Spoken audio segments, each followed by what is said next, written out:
Hey everybody, today I want to shoot a quick tip about testing pH. I'm doing a really big water change on my new world tank right now, and I want to make sure the pH is not too different between the water coming out of the tank and the new water going in the tank, because I don't want a big pH shift. So I have switched over to using these little test strips. I think they're plenty accurate enough. They give me close enough into the ballpark of where I want to be. I don't need a precise measurement, I just need the general idea of where I am, and this to me looks like it sits right between 6 and 7, which is where I want it to be. But I wanted to point out that it's not so critical that you match the pH exactly with what's on the chart. The actual pH number, within reason of course, is not as important as stability.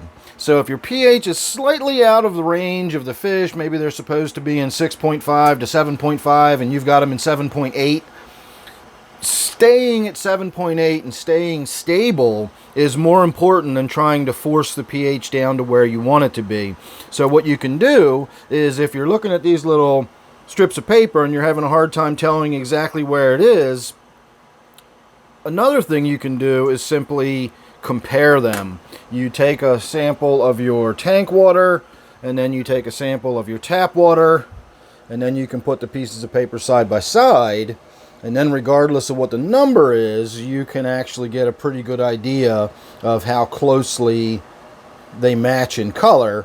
And as long as they're not too far apart, then you know you're not shifting your pH too wildly when you do a great big water change, and that is very much the case here. I've got slightly acidic water coming out of my tap, and I've got slightly acidic water in the tank already. So regardless of the fact that I'm doing a very large water change, I'm not going to shift the pH very much.